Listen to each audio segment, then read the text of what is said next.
Fala galera, tudo bom? Bem-vindo de volta ao canal aqui. Hoje eu e meu irmão Romulo Arthur estamos aqui sentados porque quem é do interior sabe que quando chega a noite o pessoal senta, né, para tomar um cafezinho, né, e contar histórias do passado. E Romulo, você viu intensamente isso lá em Marcelino Vieira, né, sua infância por lá, tem muita história para contar. Conta uma história aí pra galera. Olá pessoal, bem-vindo a mais um vídeo conhecendo História e Natureza, né? O canal História e Natureza. Você que conhece já o nosso canal, divulga, você que está chegando agora, se inscreve no canal, aciona o sininho para receber as notificações, é um vídeo novo, né? E enfim, divulga com os seus amigos, seus amigos. Já tá aqui hoje aqui.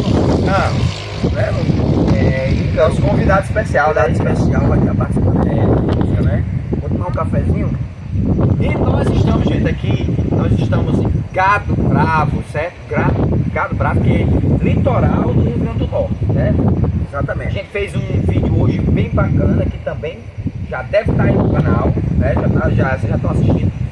Enfim, mas hoje a história é história do interior. É história de Malassomba, é história que faltava pouco no dormir quando contava, velho. Assim, nós somos filhos de agricultores, né? Agricultor, meu pai era agricultor, também era barbeiro, escutava muita história, né, na barbearia. E também na hora da gente da colheita, né, e que levava a colheita para casa e a gente ia descolher o feijão, aí fazia aquela roda, aí a conversa fluía e saía. Eu lembro, um dos quartos da casa lá em Marcelino era o quarto de botar o feijão quando colhia, né? Era um milho, ficava um monte gigante assim. Com a casca, com né? A casca, aí eu sentava lá na sala mesmo, fazia a roda. Você era bem pequeno, João Paulo, eu fazia a roda e nessa roda os vizinhos vinham, conversavam, tomavam café e saía muita conversa, né? E nessas conversas eu fui crescendo ouvindo, por exemplo, história de Botija. Você já ouviu falar de Botija? Botija? Sim. Não, eu acho que eu já por cima assim, mas me diga que é uma Botija. O povo de hoje sabe não. Pois é, diziam, né, no interior que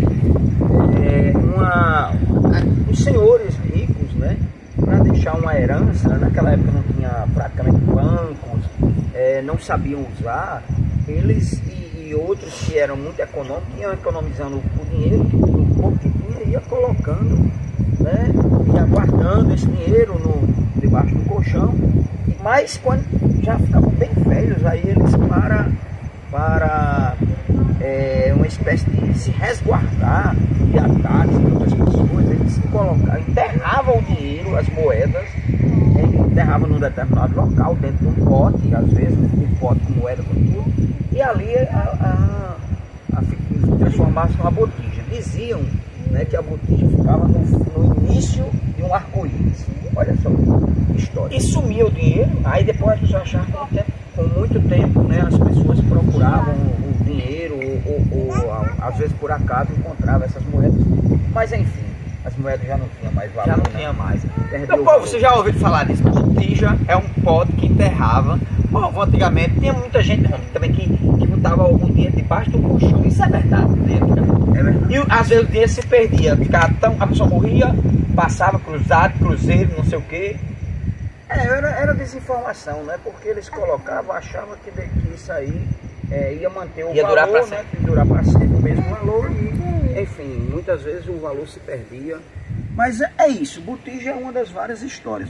Mas, João Paulo, eu particularmente vivi uma das histórias mais, eu diria, cômica, né? E, nós tínhamos uma casa aqui já em Mossoró, né? A nossa casa aqui em Mossoró, ela tinha um pé de siriguela. Você se lembra desse pé de siriguela? Não, né?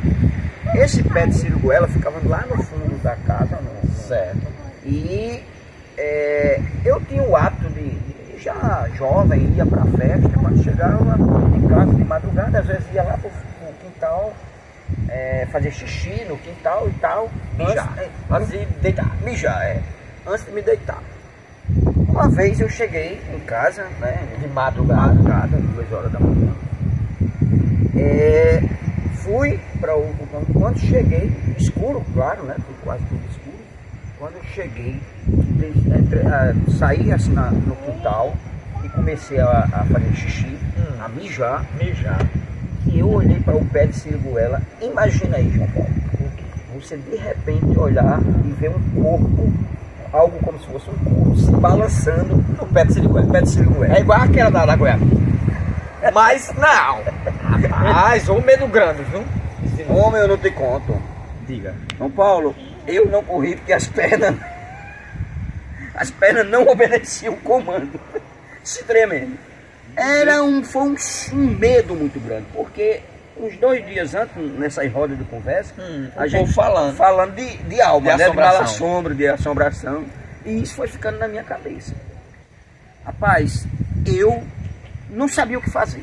As pernas tremiam tudo e eu não conseguia. Queria correr, mas as pernas não obedeciam. E o homem se balançando. E o homem se balançando no pé de siriguela. Eu de repente deu aquele surto de coragem. Comecei, eu digo, eu vou enfrentar ele. Vou enfrentar, vou pra cima. Fiquei olhando para esse pé de siriguela. Fiquei olhando. E vi que a imagem era parada, né? Eu digo, eu vou lá. Você teria coragem de ter feito isso? Deus me defenda. Gente, essa história é Verídica. Eu já contei várias vezes essa história lá em casa, né? O pessoal morre de rir, mas quem tava lá na hora não ia rir, não. O medo todo preto e os olhos. Não, na verdade era branco. Mas eu só via um vulto. Não via as feições. Sim, era nada. Só uma silhueta. A silhueta de uma roupa, né? Uma pessoa e tal. Mas não conseguia ver os braços, essa coisa não. E nesse surto de coragem, eu fui na próxima. É incrível, porque pra correr, as pernas não obedecem. Mas pra ir pra praça, é igual a filme de terror. E eu fui. Me aproximei. Quando eu chego lá, adivinha o que era João Antônio? Tem ideia? Rapaz, eu acho que não foi você não, mas ou foi Jadson, Jailson, dos nossos irmãos, Jaécio, João Júnior. Um deles amarrou uma corda, uma armação assim, como se fosse braços, uma cabeça, e botou uma camiseta. Eu não tô acreditando não, pra fazer medo. A ladrão que entrasse pro céu. Eu imagino que foi. Como eles não me avisaram, isso foi um susto tão grande que... Mas também quando eu vi que era isso... O alívio. Ave Maria. Mas já tinha se cagado todinho, aí Eu corri agora dessa vez, mas foi pra dentro do banheiro pra tomar um banho. Pra limpar, porque... Foi um susto muito grande. Mas você vê como, às vezes... As histórias de João... eu ainda lembro, eu tenho lembrança assim lá de Marcelo Vieira, porque de todos os irmãos, eu fui que vivi menos, porque sou mais novo, mas lembro ainda de história de sentar na calçada, né? Era na época, aqui em Mossoró mesmo, quando eu era criança, faltava muita energia, né? Quando faltava energia, todo mundo ia pro lado de fora, esperar a energia chegar, e quando chegava, parecia um gol. Mas sentava todo mundo lá nas cadeiras lá de fora, e contando história de Mar Assombro. Rapaz, aí fica na cabeça da gente e a gente cria, né? Eu acho que quem aí, escreva nos comentários, quem aí já escutou história de mal assombro, de assombração, de fantasma, quando era no interior ou quando era pequeno, e tinha muitas essas histórias, né, Romo? Tinha aí. Na verdade, assim, é o que a gente chama da microhistória, né? As pessoas chamam contando lenda urbana, né? Lenda urbana. E imagine que essa história, esse fato que aconteceu comigo, né?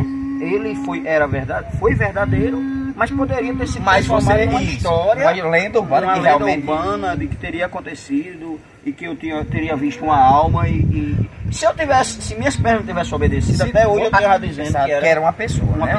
E assim surgem as histórias do sertão, das histórias do interior, das histórias que surgem. Agora tem uma história que lá em Marcelo Vieira tem uma mulher que virava cachorro. Como é essa história aí?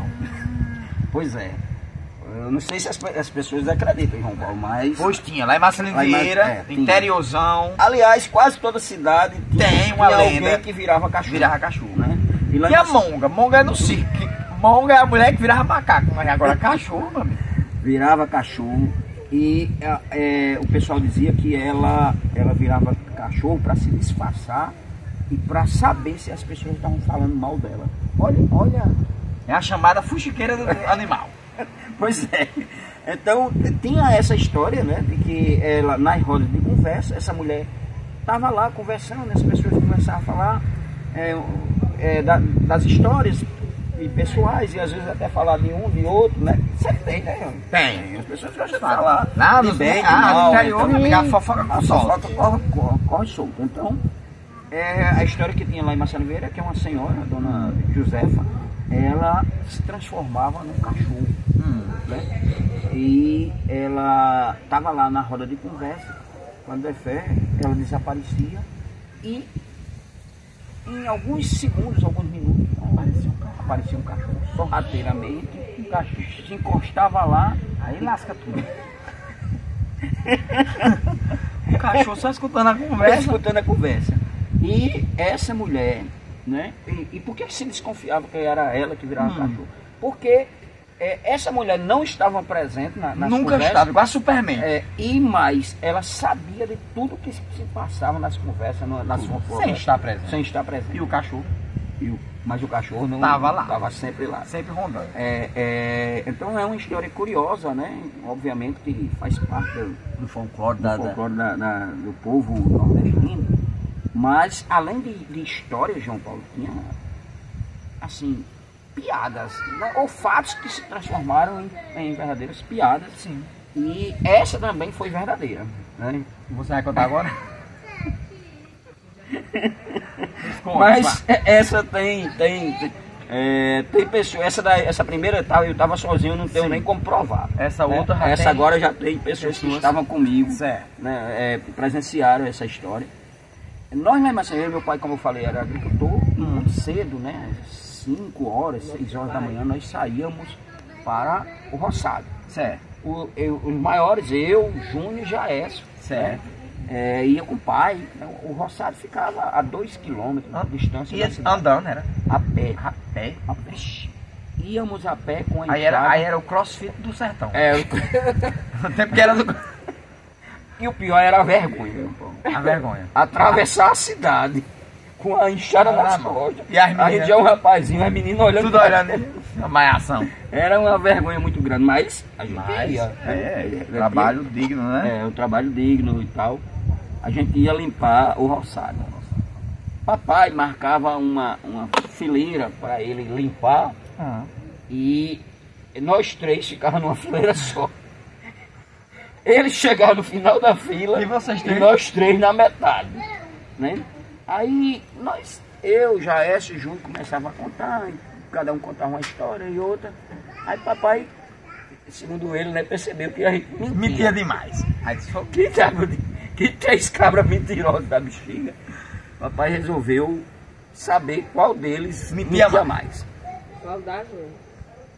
Qual de nós qual três de vocês mentíamos mais. Aí ele parou, né, para fazer o café. João Paulo, uma curiosidade, você sabia que o papai fazia um café com pedra? Pedra? Sim, pedra. E como era isso? Pois é, não fazia um fogo não. Aliás, não tinha uma coisa para o café passar, não. Coar essas coisas? Coar, não. O que é que ele fazia? Pegava uma pedra, aquelas pedras de xixo, botava em cima do fogo, a pedra ficava extremamente quente, ficava avermelhada, e colocava na vasilha com água, com café e com tudo. O café borbulhava, né? E depois quando abaixava, o líquido o líquido não, o sólido do café, o pó do café baixava, aí ele servia a gente. É super gostoso, viu? Você não aproveitou isso, eu vou tomar até um cafezinho pra gente. Inclusive, eu acho que aqui tem pedra. Essa aqui foi de pedra. Aqui. Ele tá com um gosto estranho. Frique sua bunda de onde? Mas o vento bate. Sim, mas aí como foi? Ele disse, agora eu vou... Sim, agora eu vou voltar. Vou saber quem desses 3 aí mente mais. ele me chamou e disse: Rômulo, olhe lá para aquela serra ali, longe a serra, o pedacinho de serra lá em cima. Você está vendo uma onça lá no topo da serra? Longe. Eu olhei. Tô não, pai. Tá não, olha direitinho lá em cima, não tá vendo não? Eu disse: tô não, pai. Chamou Júnior. O segundo irmão. O irmão mais velho, né? Júnior, você tá vendo uma onça lá no topo da serra? Eu disse: pai. Júnior disse: pai, não tô vendo não. Chamou Jaécio. O terceiro irmão. Jaécio, e você? Você tá vendo a onça? Ele disse: pai, é aquela que tá dando de mamar. Mentiroso não, a peste. É aquela que tá dando de mamar. Eu tô vendo e tá dando de mamar os bichinhos. Aí pai, é tudo. Deixa de ser mentiroso, acaba sendo vergonha. Bom demais. Mas verdadeira é essa história, né? E dá pra você usar. Dá pra usar aí no stand-up da vida. Stand-up da vida. Gente, É uma verdadeira... quanto tempo tá aí? 16. Vamos parar aqui, né? Esse nosso primeiro vídeo, essa primeira experiência, contando histórias do interior. Se você gostou, se vocês gostaram desse tipo de vídeo aqui também, a gente tá mostrando muito a natureza, a história dos lugares, mas vamos fazer uns videozinhos contando, conversando, tomando um cafezinho também, conversando com vocês.